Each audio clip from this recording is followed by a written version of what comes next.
preach on the topic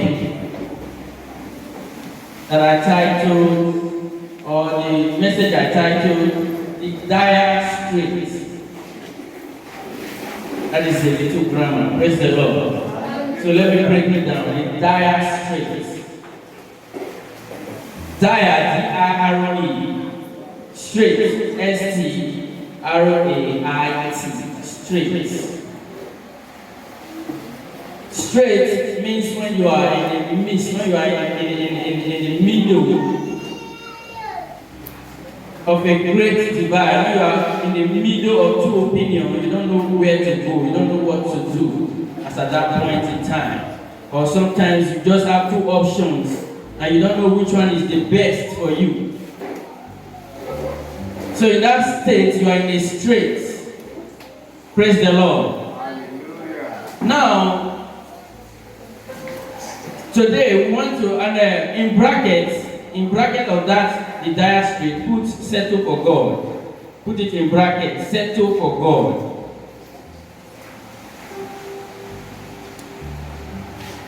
In the life of the children of Israel, there came a time that the children of Israel had forgotten the God that led them through the wilderness. And now they have messed up themselves to that extent that they were now in a condition that they no longer know if God is still working. They no longer realize that there was once upon a time a God that led them and made them super people, that even the nations around them were afraid of them. They have been so mixed up with the world, with the cares of life, with other powers, other deities, that they forgot the gods they serve.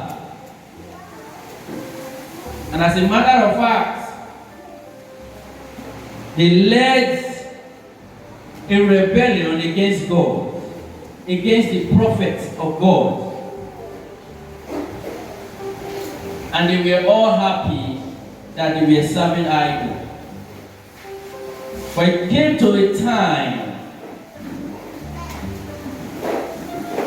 that the children of Israel, or the prophets, decided to say, today we will end this story. Because he wants to bring the children of Israel back to where they are. Now, you imagine, like I said, what has made the children of Israel forgotten their God? Why did they so soon be in that condition that they no longer know that God is God in their life anymore? Just as some of us today,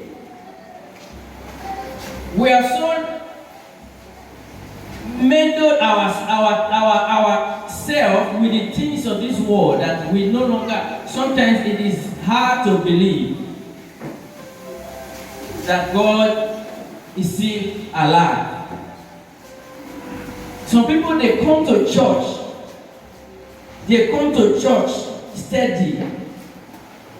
But when they are faced with situations and conditions, they don't hesitate. There's no blink of doubt in their heart that God will not be able to handle this matter. They will just switch over and they look for solutions elsewhere. Now, these were the children of Israel. These are not people that they don't recognize God anymore, or that they have never known God. They knew God before. They still know that God, Jehovah, Yahweh, is still there. They know him very well. They acknowledge that, but when it comes to reality, when it comes to sharp, we don't need this God. It's an old school God. Praise the Lord. And they had a lot of priests and prophets that rose with different idols at that time, and they began to worship and go abhorring towards those idols. Let's open our Bible to the book of First Kings. First Kings chapter 18.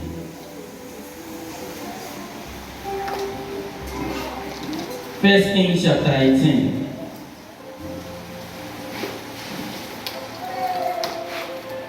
Let's start from 17. 17 to 21. It said, and it came to pass, when they have saw Elijah, that they have said unto him, art thou he that troubleth Israel? And he answered, I have not troubled Israel, but thou and thy father's house, in that ye have forsaken the commandment of the Lord, and thou hast followed Baalim. Now therefore send and gather to me all Israel unto Mount Carmel.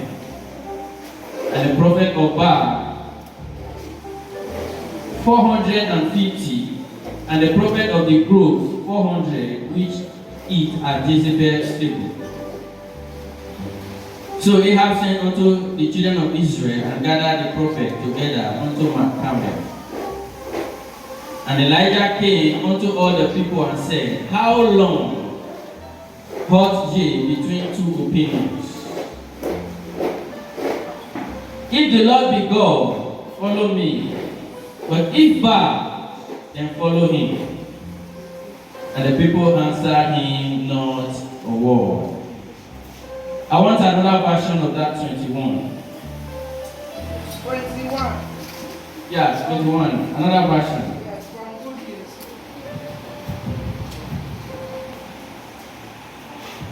News.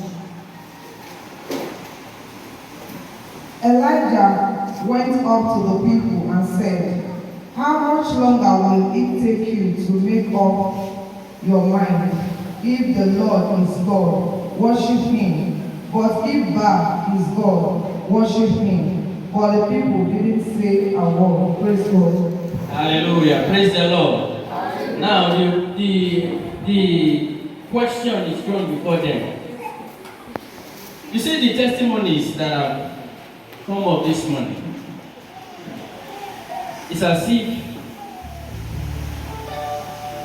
God wants to further buttress the fact that he is God.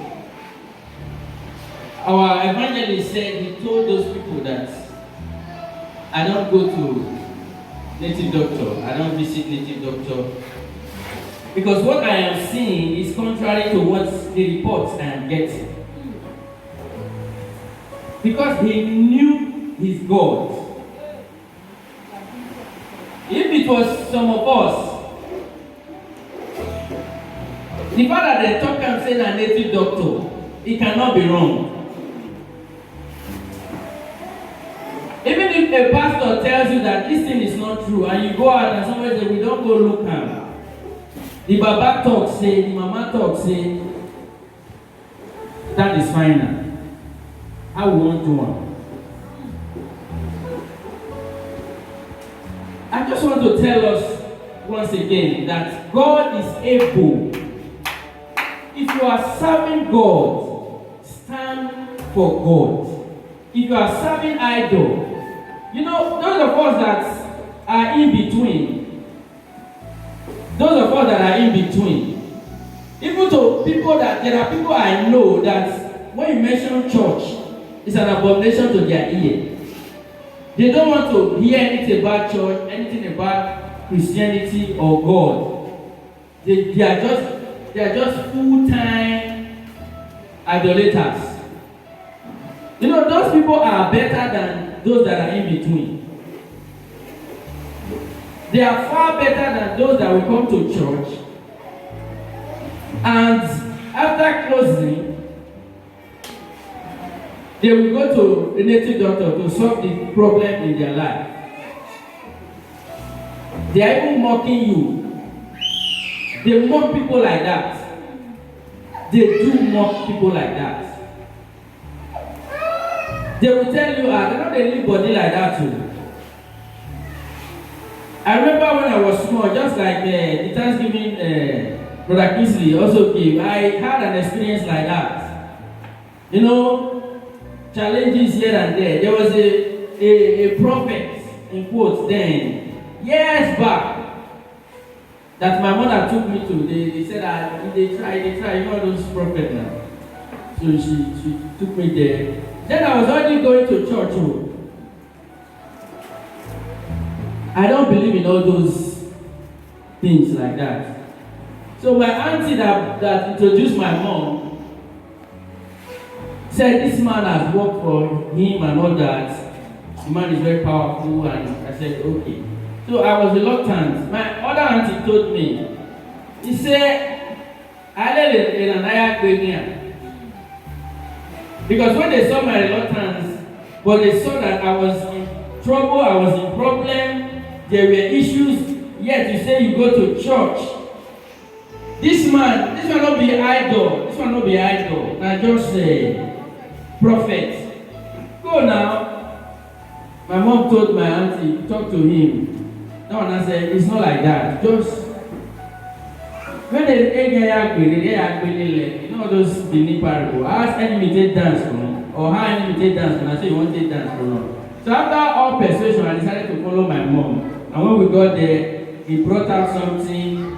It was in one room like that. He brought out something just like an image, and he was talking.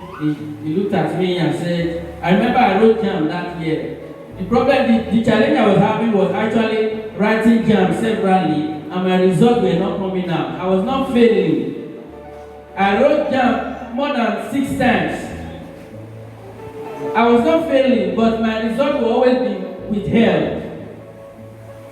So if you are failing, you know that you are failing, they will not see my results. People that we write exams together, everybody results will come out. And people that we wrote together will pass. But my own will disappear. We have people sent people to jam in Abuja, they said they can do it, spend money, nothing. So when the thing became persistent, that is why we decided to do all this thing. This is no longer ordinary. So the man told me, he said, you go to church. He said, you don't know that in this life, this is the prophet talking to me. They're not a live body like that. I said, I said, yes. I said, there's wickedness in this world. Even if you go to church, you have to look for somehow to defend your body, yourself. I said, really? He said, yes.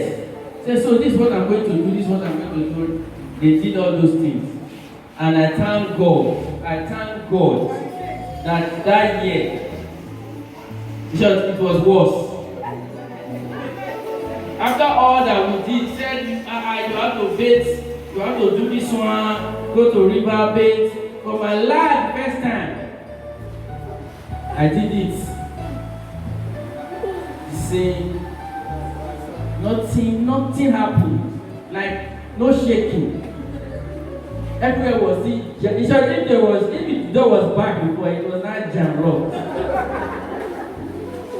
And I told my mom, you see what I was saying. I felt guilt in my heart because I was not supposed to do this. I knew this was the wrong prophet.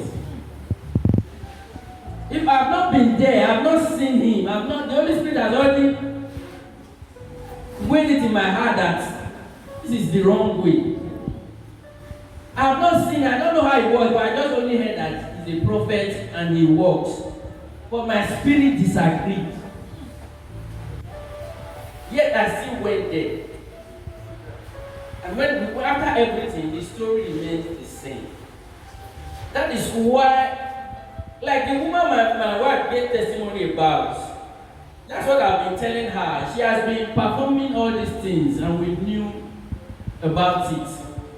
She has been doing it to other people, but we never know that one day God will push her to come and jam rock. Because this is the last last mission she will ever experience. Because it was God that pushed her. Because she has been, how many people in that area, she has been doing things, she has been notorious for that. I can understand why the apostle was vexed in the spirit today. Even me myself, one minute I had to say, no, cool down. I said I want to disgrace her openly. Since God has exposed her, I want to physically disgrace her. Because I know that a lot of people will clamor, God has exposed her, but mommy said no. Let God take charge. I said, God, because no said, like she said, no say we do pray. I told my wife, I said, when they visited that native doctor, we were not there. Whatever they have said, or whatever they have, the man even said, this is not a matter of past tense. He said, it is happening now. He said, somebody that said she will pay anything, when the native doctor called B for her, he now said, it's like, this one no get power. Whether the money too small for her eye or not. He said, if that woman can do that, he said, she said she's going to a stronger one. And we now, we are sleeping. We are sleeping.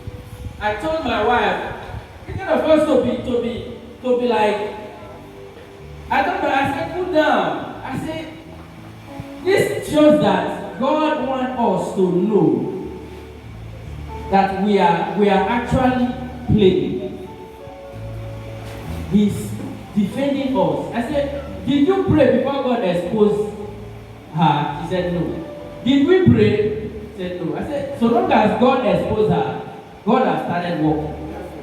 God has started fighting. She's now a confused woman. She's now a confused entity. Why? She has been doing all these things and doing all these things, yet you don't move forward in life. You are retrogressing. You still continue to do and do. It made me remember when the children of Israel were under bondage. Pharaoh tormented them, but when God was ready to destroy him, he did not hear. He don't reach. When God wants to finish your enemy, they will no longer hear he don't reach. Now here, and if you pass here, it's dangerous. Because they are now consumed with the zeal to destroy you, they will go into the trap and they will be destroyed. So shall it be for all of us in the name of Jesus Christ. So this story, we all know it very well. Elijah was vexed. Now, Jezebel and Ahab, they have destroyed all the prophets, all the priests of God. They have killed a lot of them. And then Elijah was now believing that he was the only one left. So it came to that point that Elijah said, enough is enough. I cannot allow the name of God to be ridiculed like this. He walked up to Ahab and told him, today, if God be God, let the children of Israel worship God. If Baal is the God, let the church, if possible, I will join to worship. Let us now just decide. Call the children of Israel. Yeah, said no problem. I like that. Because Ahab attacked Elijah, the troublemaker of Israel. You see, when witches begin to call you a witch,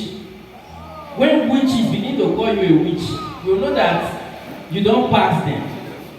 You know that God has started fighting your battle. Elijah said, I'm not the one troubling Israel. It is you and your family that is troubling Israel. Because you have led them astray. You have led them away from the God that put you there. I am not the one. He said, no problem. Today we will settle the whole matter. You want to know who is God. Ahab said, I like that idea. I'm sure Ahab was thinking, at least with this now we end this guy's wahala, all this mischief, all this trouble is causing. Once we settle it today now, and the priest and the prophet of Baal, they win, he will shut up. He will shut up once and for all. I accept. And he called the children of Israel together, and everybody assembled, and Elijah spoke. Today we want to settle the matter. We want to serve one God in this nation. If it is God of Elijah or my God, we will serve that God. If it is not, any God that answered by fire, let him be God. And everybody were like, okay. And he called 450 prophets of Baal. And another one too, other prophet that were serving other idols, because Jezebel was Mama G. So she has different ones. This one, the local ones, the Ogun one, the Shango one, the other one, the representative. She had all of them dining in her table that she was supporting, she was financing them. So they consulted all of them, and the challenge has come. They said, okay. So they want to know who is God. And the prophets were like, yes, is that all? I said, yes, no problem. I'm sure they will reassure Ahab, don't worry. Because Ahab was against Elijah. I'm sure they will reassure him that, don't worry, we will take care of that man for you, don't worry. We know they do things. We have been doing things and you know now. Because if it was not working, like we always think, is it working? If it was not working, I'm sure they would have retraced their step. It was working, they were seeing results, they were seeing magic, they were seeing manifestations. A lot of things were happening. He said, whoever can call fire from heaven, now that God wants that. He said that we supposed to know now, you know what we can do, you know what we are capable of doing. That is nothing. You remember the story of Moses? That the magician of Egypt did perform the same miracle. The same thing where Moses did the same one, and this one you want to show us. I'm sure that was what they were ready to do that day. So we will show them. Relax. So that day came, and Elijah said, no problem, this guy is going to go. Bring a bullock for me. They brought the bullock, 2. One for them, for all the prophets, and one for me. So this is how it's going to be. We are going to make our altar and slaughter the bullock as if we want to make sacrifice to our God. You do yours and I will do mine. Mine to my God and yours to your God. But we will not, because sacrifices are always burnt. Offerings are always burnt. So, but we will not put matches, we will not strike matches, we will not put fuel, we will not put kerosene, we will not go put anything that will make fire physically come out. So when you are preparing the altar, you will call God or call your God, and He will bring down fire and consume. So whoever God, whoever is able to do it, then everybody will follow. And this one was not done in secret. It was done in public. Everybody was around. The whole Israel, everybody was watching. Ahab and Jezebel sat down there. They were watching. Let's see, today and today. So Elijah said that is the rule of the game. So who goes first? Elijah said, okay, you go first. I wonder why Elijah would say that. What if they had caught fire? don't know. People do trust God. People get to that extent that they just do believe this God. He said, "You try first." And to me, I know that if these people cannot do what Elijah was saying, they wouldn't accept that challenge. They have everywhere. They were not coerced. They were not forced to it. Because Ahab was on their side. They can tell Ahab, change them. We don't want fire. We want another thing. They know that they can do it. That's why they accepted that challenge. And they said, okay, no problem. They prepared everything. And said, okay, well, they started making incantations as before. They started performing their acrobatics. All the jamborees, they started doing it. All those things that impress people, that they used to capture the heart of the Israelites, they started doing it. Over! After all said that, no, bring down. It showed clouds, they gather. Nothing. What did happen? They don't say, come on there, might try. Probably you have defined yourself. You know all those spiritual evil people, they are very sensitive. So probably you have defined yourself. You don't go to what you're not supposed to do. Let me come back. They don't want to try. Nothing. I'm sure they will call it Shango. You know Shango is thunder and lightning and all that. Oh yeah, come. Call this thing, come on here. He called Shango. Nothing happened. Everywhere was calm. Nothing happened. Elijah said, what did they happen? People, this is not a play. It's a matter of life and death. You have to call your God. Because if he fail you now, it don't end, it don't finish. Call him. They are even playing. They said, they call them. They started again. From morning, they call and Elijah started mocking them. Say, wait, people are not shouting. You need to shout. Probably your God is asleep. You know, sometimes some of these gods, they labor overnight and now they are sleeping. So shout. And they too now, they don't know what they are doing. The Bible said they cried out. Probably, not true. It don't happen like this before. Cried out. They shouted. Nothing happened. Say, Elijah was not suggesting to them. Maybe he traveled. Maybe some other people don't call him for Sokoto. So he's working there. Now you have to shout, call him so that he will remember and come now. Because time is going. They did all they could do. In short, God wanted to show them who was boss. He wanted to tell them that. That's why Jesus said, after he resurrected, he said, all power in heaven and in earth has been given to me. So God wants to show that the power that you are using to display belongs to me. So he withheld everything. People are mere mortals.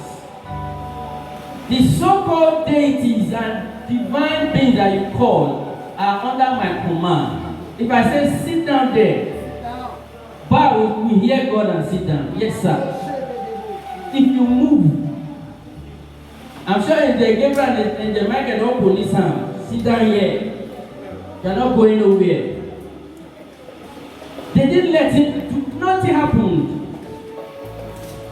And after the whole thing, afternoon came, and towards evening, Elijah said, well, time up.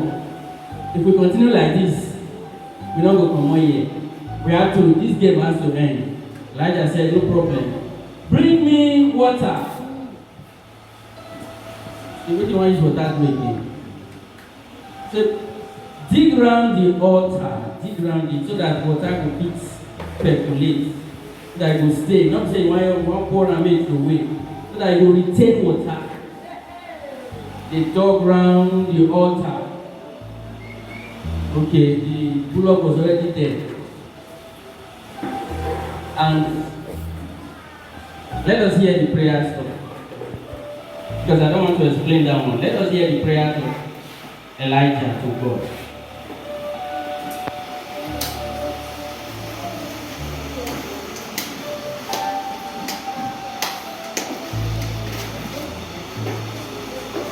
So in 28, okay, no. 36, thank you. In verse 36, and it came to pass at the time of offering of the evening sacrifice that Elijah the prophet came near and said, Lord God of Abraham, Isaac, and of Israel, let it be known this day that thou art God in Israel, and that I am thy servant, and that I have done all these things at thy word. Hear me, O Lord, hear me, that these people may know that thou art the Lord God, and that thou hast turned their heart back again. That was the prayer. That was the prayer. He didn't move up fire. He said, then the fire of the Lord. He did not call fire. Did he call fire? He said, then the fire of the Lord fell and consumed the burnt sacrifice, and the wood and the stones and the dust, and licked up the water that was in the trench. And when all the people saw it, they fell on their faces, and they said, the Lord He is God, the Lord He is God.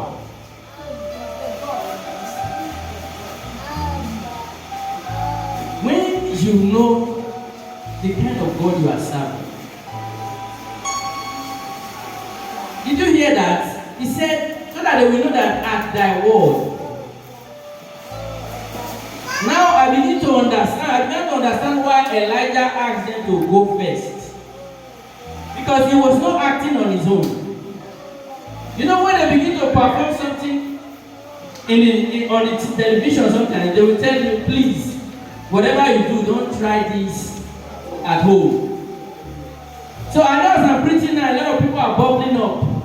I will just go to the next native doctor and just begin to challenge them. Please don't try this at home. Don't try yourself. Praise the Lord.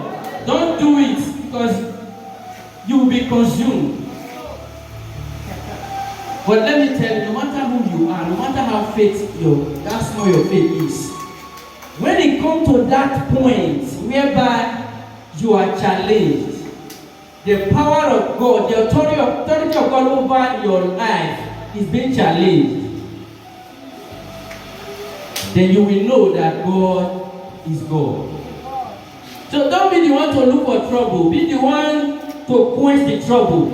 When they come to you to say, we want to harm you with what we can do, that is where you need to take your stand as a believer. Because the Bible said we are peacemakers. We are not trouble makers. We don't make troubles, but if, like that we always say, if they jam us, they go scatter. If we jam them, they go scatter. Praise the Lord. So our God is a God that when the children is in that position that the devil want to rubbish their life, that people will not say, Don't be you be this. As you serve God rich, as you do this one rich, now here it end now, here it end. If you can stand at that time, even if it is one scripture that you know, you quote it with faith. Even though that scripture is not related to the issue, it will work for you. Why? Because God does not want to do it because you pray, but He wants to do it because of His what? His own name. Because if you lose that battle at that time, they're not going to say, you don't know Bible rich. They say all these deficiencies, their God not get power. So anything that will make people make that reproach or give the name of God that reproach, you will stand. So believe it, my brothers. If you are still in that position whereby sometimes you begin to contemplate, bless you, and you have people around you that will suggest to you, I know one Baba, I know one prophet, I know one this, and you know that these prophets, you know, when you go there, you will know. The Bible said, by their fruits, you shall know them. Say, test all spirits. If you have the Spirit of God, you'll be able to test the spirit that a prophet is using. And you will know that it's not of God. Let us settle for God in everything that we do. God is looking for that man, that woman, that will make him stand up to defend his name. If you take your stand, just like Elijah did, God will glorify his own name. Let us not help God, because this philosophy of helping God is very, very common. We want to help God physically, spiritually. We want to help God. God does not need your help. He said, is my hand too short? If God wants to carry this chair physically to the back, you don't need to help God. If he wants to do it physically. That was what happened to Moses. Moses said, Moses said, how can you feed 600,000 men with meat? Moses began to estimate. If you don't like this, it's not going to work. If you don't like it, it's okay, it's not possible. And God said, just watch. I know that in most cases, you need a man. God will use a man to do that thing physically. But if God needs to do it, what I'm trying to say is that if God needs to do that thing physically, God will do it. He can cause a wind that will carry this chair. And before you know it, it will end up there. So let us believe God and believe God for good. Settle for God no matter what you do. Don't try to mix up things. Don't try to help God in any way. He will defend his name in your life. In the name of Jesus Christ. I want us to stand up this morning. Let's begin to pray that God, in any way I have doubted or I've been contemplating, if you are in that position, be open to God. It is not only when you visit native doctors. Sometimes the Bible says anything that you take before God and you put before God becomes your idol.